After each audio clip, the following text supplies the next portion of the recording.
Em meio à disputa das maiores editoras de quadrinhos do mundo, a DC sempre destacou por sua pegada mais adulta se comparado aos concorrentes.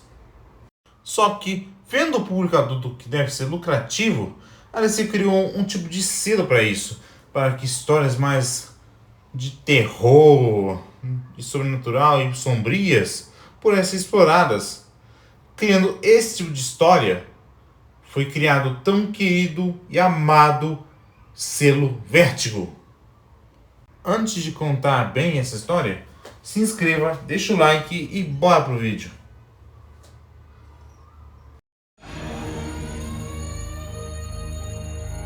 O primeiro ponto que você tem que entender é que a Vertigo não é uma editora, é um selo dentro de uma outra editora, a DC Comics. Tudo começou exatamente com um tal mago dos quadrinhos Alan Moore.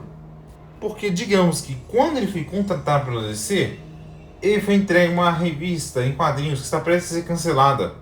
Aquela era a revista do Monstro do Pântano.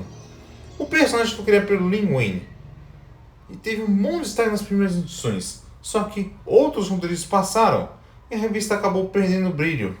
Alan Moore, que é um quadrinista britânico que publicava suas diversas revistas na Inglaterra, chamou a atenção da DC e ficou contratado. Mas o que ele fez a partir da revista do Monstro do Pântano de Alan Moore foi simplesmente uma revolução. Com liberdade artística, ele reestruturou o personagem, reestruturou como o quadrinho era contado, está sendo um tom mais sombrio, muito mais realista. Alan Moore se mostrou um roteirista de altíssimo nível. Isso quando ele fez o maior clássico dos quadrinhos, Watchmen, de 1986. Na estrutura de criar um quadrinho, tinha um escritor, artista, arte finalista, desenhista, mas tinha o editor-chefe.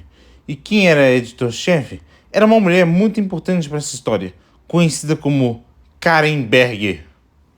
Karen acabou encantada com a escrita que o Alan Moore trouxe para DC e pensou: se esse cara faz muito bem assim, deve ter outros como ele, do mesmo lugar de onde veio. Assim, Karen chamou vários quadrinistas da Inglaterra para DC, o que ficou chamado de a primeira onda da invasão britânica nos Estados Unidos. Vieram nomes como Peter Milligan, Grant Morrison, Jamie Delano e um cara que nem era quadrinista, era um jornalista e apostou. Esse era Neil Gaiman. Karen ofereceu a mesma liberdade que Alan Moore tinha. E os escritores, esses novatos, usaram personagens menos conhecidos para todos os novatos.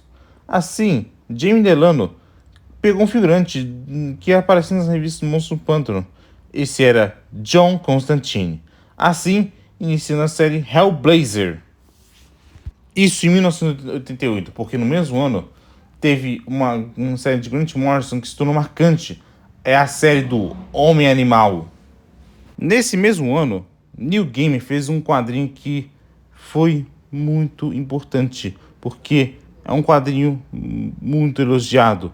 Esse era Sandman. Karen dava crédito aos atores e fazia tão bem que as revistas vendiam tanto, já que eram personagens da DC.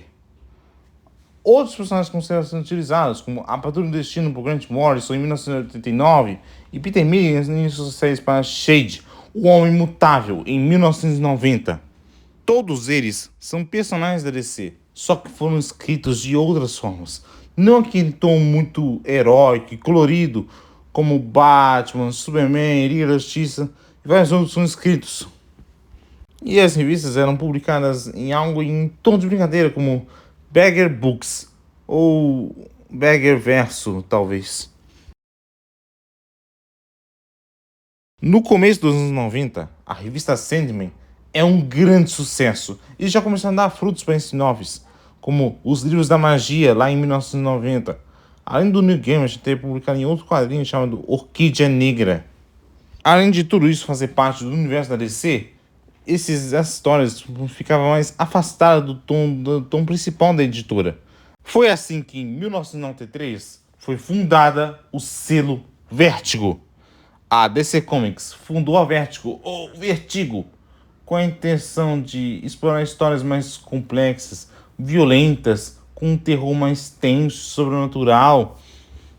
E tudo que era parte do selo DC, agora recebeu reimpressões com selo Vértigo agora. Agora esse tom mais sombrio foi abordado agora na Vértigo agora. Alguns quadrinhos eram marcados como sugeridos para leitores maduros. Outro quadrinho que foi feito antes da fundação do selo, mas recebeu a mesma coisa, foi V de Vingança. Assim teve a segunda onda da invasão britânica e teve nomes como Warren Ellis e Garth Ennis. Assim teve histórias muito boas como Preacher em 1995 e Transmetropolitan em 1997.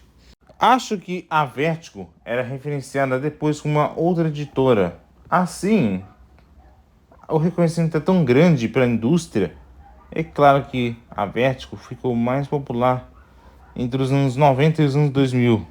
E teve séries muito boas como Y, O Último Homem, de Brian K. Vaughan, Sem Balas, de Brian Azzarello e Eduardo Risso, Fábulas, de Bill William e Scalpo, de Jason Aaron. E muito mais coisa autoral veio, como Vampiro Americano, Punk Rock Jesus, Day Tripper, Os Invisíveis, Sweet Tooth, Kid de Eternidade, ZDM. Mas quando a DC comprou a Wildstorm e a ABS de Jim Lee, veio Astro City e Prometeia. Várias séries da Vertigo receberam reconhecimento na indústria. Muitas obras foram adaptadas ao cinema para TV principalmente. Mas não é só flores que é o mundo, porque toda ascensão tem uma queda. E assim, a popularidade do selo Vertigo foi caindo. Inclusive, que personagens da DC que cresceram na Vertigo foram devolvidos na DC, como Monstro do Pântano e John Constantine. Assim, encerrando a série Hellblazer, que acabou com 300 edições. E com o fim da série Hellblazer, teve a saída de Karen Berger. Depois de 20 anos, em 2013, ela deixa a Vertigo e a companhia. Por volta de 2013, Shelley Bond se tornou a editora-chefe da Vertigo e trouxe séries que fizeram bastante sucesso, como Xerife da Babilônia, de Tom King, Sala Maculada, de Gayle Simone e Trillion, de Jeff Lemire. Só que as coisas não são mais as mesmas. A Shelley deixou o cargo em 2016. E a Vertigo teve dois editores. Primeiro, Jamie Reed e depois Mark Doyle, que fez republicações com a marca em conjunto, o DC Vertigo, que trouxe histórias de Sandman Universe, expandindo o universo de Sandman, isso em 2018. Mas nada foi o suficiente para manter a Vertigo viva. Assim, em janeiro de 2020, veio a notícia de que o selo Vertigo vai ser descontinuado. A DC reestruturou todos os seus selos e começou a marcar os quadrinhos de três formas: DC Kids, que é voltar para crianças de 8 a 12 anos, DC, que é o selo principal da editora, voltar para pessoas de 13 anos, a partir dos 13 anos, praticamente, e o DC Black Label, que é focado para leitores maduros, a partir dos 18 anos. O selo Black Label não é o selo Vertigo que voltou, mas é um selo que aborda não só histórias maduras, mas ideias de um outro selo chamado Elseworlds, que inclusive já expliquei em outro vídeo, que eu vou deixar o link na descrição. Bem, eu acho que essas histórias do selo Black Label concentram personagens da DC, só que abordaram em outras formas. Algo tipo Sandman. Pode ser uma história que se passa num futuro alternativo, como O Cavaleiro das Trevas. Pode ser uma história que se passa no universo principal da editora e não afeta os títulos mensais, como A Piara Mortal ou Os Três Coringas. O grande ponto do DC Black Label é que são considerados um dos personagens da DC, com histórias muito maduras e nada de algo novo, como a Vertigo era antes, tipo Sandman. Infelizmente, a Vertigo morreu, mas seu legado fica na história, porque a Vertigo inovou os quadrinhos, ajudou a indústria a amadurecer, seja nas histórias ou desempenhos impressionantes. O que fica agora é a saudade em esperança que um dia o selo Vértigo retorna, algo que já foi até especulado. Só que muitas histórias incríveis da Vertigo foram publicadas ao longo dos anos.